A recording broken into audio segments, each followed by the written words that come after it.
ketika anak-anaknya pada ikut terjun di politik, itu bahkan tukang lap sepatunya katakanlah Tommy gitu, itu mereka bisa juga ikut menikmati korupsi atas nama sebagai kelompok, mengatasnamakan sebagai orang dekatnya ya, Tommy lah ya. Gitu. Itu seperti yang saya baca di buku Oligarknya Jeffrey Winter.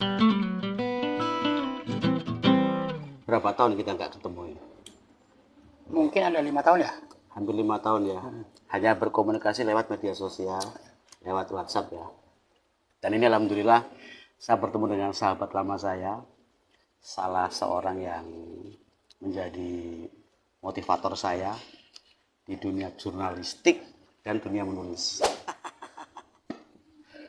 Guys, di tahun politik ini kan banyak sekali isu-isu yang menarik untuk dibahas. Nah, beberapa hari yang lalu saya tuh melihat di video TikTok ya, seorang ibu yang mengkritik Pak Jokowi, Presiden Jokowi, yang ia membanding-bandingkan soal KKN, korupsi, kolusi, nepotisme di era Pak Harto dengan era Pak Jokowi.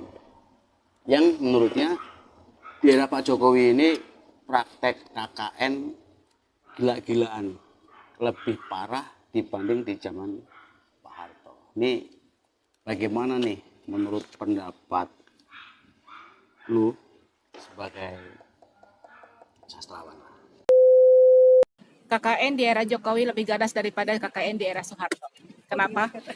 7 tahun beliau sudah menempatkan anak-anaknya di beberapa daerah. Sedangkan Bapak Soeharto, presiden dahulu, itu membutuhkan 31 tahun. Artinya apa? Artinya setiap daerah sudah ditancapkan fondasi untuk membangun dinasti. Dinasti apa? Dinasti ekonomi, dinasti politik. Lalu ada kaitannya dengan apa dengan Soeharto ini? Dinasti KKN Jokowi versus KKN Soeharto. Mana yang lebih tinggi? Mana yang lebih kejam? Dan mana yang lebih merugikan rakyat? Di era digital ini, di era media sosial yang sangat masif ini, banyak sekali konten kreator yang dalam membuat kontennya asal-asalan, asal jeplak, asal bikin heboh, asal pengen viral gitu ya, tanpa pernah membuat dengan sungguh-sungguh isi kontennya itu apa, mau tujuannya apa. Tujuan itu mereka juga jelas tujuannya asal heboh ya. Tapi ya itu tadi kurang mempertimbangkan, kurang membuat dengan serius, dengan riset, misalnya berdasarkan riset, baca sejarah gitu. Contohnya ya ibu yang tadi ada sebutkan itu kalau kita melihat sejarah jelas sekali nggak apple-to-apple antara membandingkan dengan tingkat korupsi di era Pak Soeharto dengan Pak Jokowi ya. Karena kalau kita melihat ke sana itu jelas sekali tingkat kerusakan, tingkat korupsi yang terjadi pada era Soeharto tentu saja jauh lebih besar ya. Kita mengakui bahwa pemerintah saat ini ada masih banyak kekurangan, tetapi kita tidak bisa tutup mata bahwa banyak sekali kemajuan yang keberhasilan oleh Pak Jokowi ada di masa Pak Jokowi ini.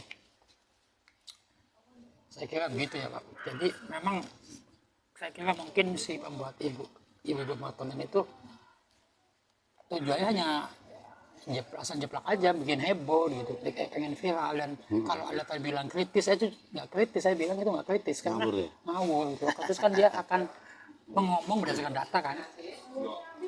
Tapi itu berdasarkan suka atau tidak suka ya.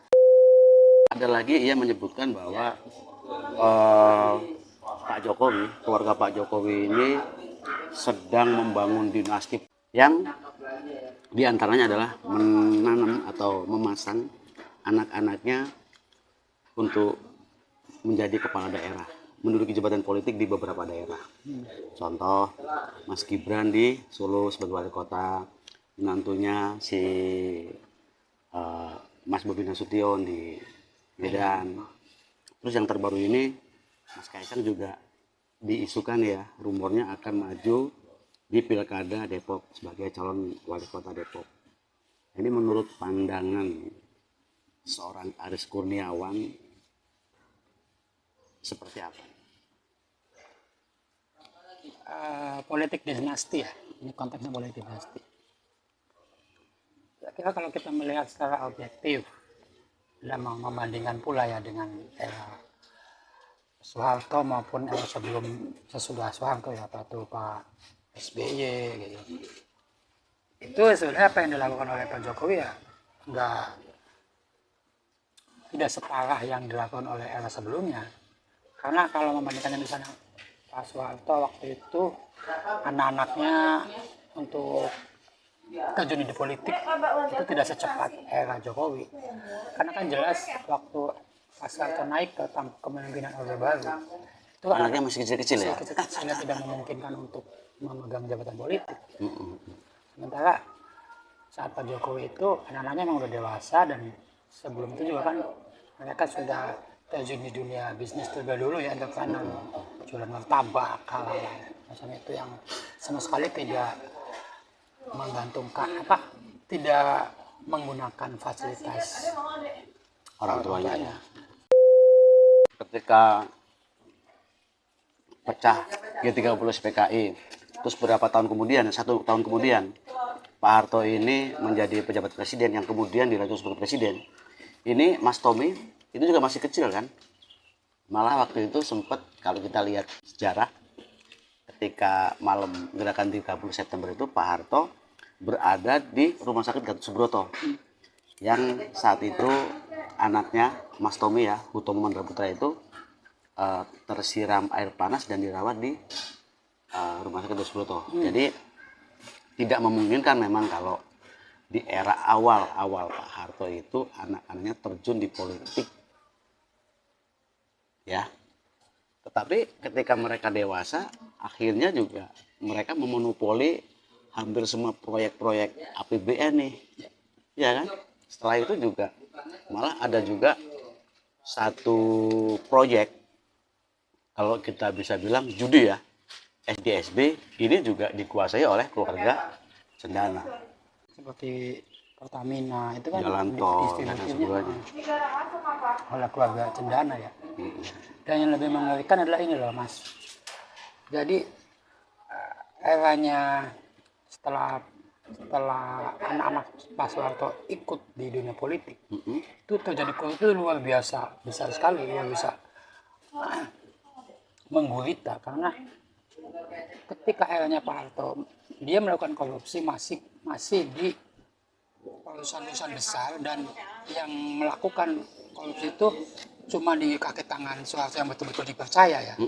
Nah, ketika anak-anaknya Pak Harto ikut terjun di politik, itu bahkan tukang lap sepatunya katakanlah Tommy gitu, itu mereka bisa juga ikut menikmati korupsi atas nama sebagai mengatasnamakan sebagai orang dekatnya ya, Tommy lah ya. Gitu. Itu seperti yang saya baca di buku Oligarknya Jeffrey Winter gitu. Jeffrey mengatakan begitu, bahwa itu betapa pengusaha-pengusaha itu dibuat jengkel karena sedikit-dikit akan datang orang yang nggak dikenal dengan mengatasnamakan temannya Tommy, Orang dekatnya Mas Tommy. terus dia minta jatah gitu.